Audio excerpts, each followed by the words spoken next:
नमस्कार मंडळी, स्वागत आहे तुमचं माझ्या स्वाद महादेव का या कुकिंग चॅनलवर.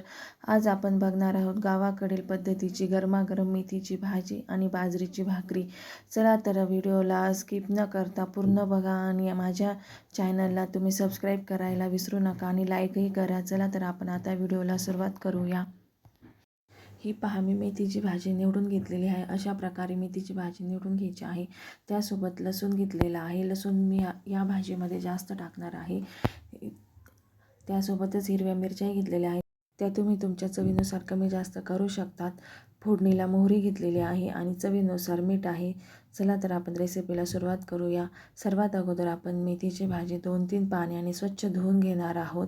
त्याला लागलेली सर्व माती निघून जाईल. आता आपण भाजी स्वच्छ धुवून घेतलेली आहे. गॅसवर कढई ठेवून त्यामध्ये 2 चमचे तेल टाकणार आहोत. तेल गरम झाल्यानंतर त्यामध्ये मोहरी टाकायची आहे. अर्धा चमचा मोहरी टाकलेली आहे. त्यानंतर आता आपण लसूण टाकणार आहोत. मेथीच्या भाजीत लसूण जास्त टाकल्याने मेथीची भाजीला चव खूप छान येते. लसूण परतत आल्यानंतर आपण त्यात हिरव्या मिरच्या टाकणार आहोत. मिरच्याही चांगल्या परतून घ्यायच्या आहेत. त्यानंतर आपण मीठ टाकलेलं आहे. चवीनुसार मीठ टाकायचं आहे. लसूणही चांगला गुलाबीसर परतत आलेला आहे आणि मिरच्याही परतून झालेल्या आहेत. त्यामध्ये आता आपण स्वच्छ धुवून ठेवलेली मेथीची भाजी टाकणार आहोत. मेथीची भाजी टाकून झाल्यानंतर ती चमच्याने चांगल्या प्रकारे मिक्स करून घ्यायची आहे. आपण त्यामध्ये अगोदरच मीठ टाकलेलं आहे, त्यामुळे भाजी लवकरात लवकर वाफेल आणि तिचं प्रमाण कमी होईल. आता आपली भाजी चांगल्या प्रकारे वाफत आलेली आहे. ही बघा, चांगल्या प्रकारे शिजलेली आहे आणि भाजीलाही रंग छान आलेला आहे आणि लसणाचं प्रमाण जास्त असल्याने तीही भाजी छान दिसत आहे.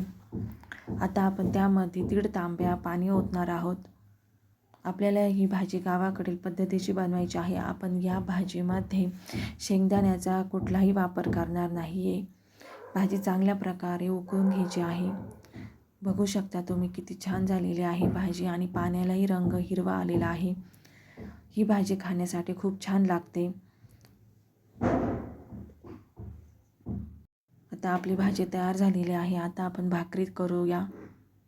अगोदर आपण बाजरीचं पीठ चाळून घेणार आहोत. काही कोंडा वगैरे असेल तर काही बाजरीचे दाणेही असू शकतात. त्यानंतर आपण बाजरीच्या पिठामध्ये थोडं थोडं पाणी टाकून ते व्यवस्थितरित्या मळून घेणार आहोत. यामध्ये गरम पाण्यानेच पीठ मळायचं आहे असं काही नाही. थंड पाण्यानेही तुम्ही बाजरीचं पीठ मळू शकता. फक्त तुम्ही थोडं थोडं पाणी टाकून व्यवस्थितरित्या पीठ मळून घ्यायचं आहे. त्याने भाकरी खूप छान होते. तुम्ही बघू शकता आता आपलं पीठ व्यवस्थितरित्या मळून झालेलं आहे. भाकरी छान प्रकारे थापून घ्यायची आहे. तुम्हाला ज्या साईजमध्ये भाकरी हवी असेल त्या साईजमध्ये तुम्ही बाजरीची भाकर थापू शकता. पण बाजरीची भाकर ही मोठ्या साईजमध्येच आकारामध्येच छान वाटते. एका बाजूला आपण गॅसवर तवा गरम करायला ठेवलेला होता. त्यावर आता आपण बाजरीची भाकर टाकलेली आहे. आता एका साईडला पाणी लावून घेणार आहोत. बाजरीची भाकर आपण दोन्ही बाजूने व्यवस्थितरित्या शेकून घेणार आहोत. तुम्ही बघू शकता बाजरीची भाकर किती छान प्रकारे भाजल्या गेलेली आहे आणि खरपूसही झालेली आहे. अशा प्रकारे आपण सर्व बाजरीच्या भाकरी करून घेणार आहोत. किती छान प्रकारे बाजरीची भाकरी तयार झालेली आहे. तुम्ही बघू शकता खरपूस भाजल्या गेलेली आहे. अशाच प्रकारे आपण दुसरीही बाजरीची भाकर करून घेतली.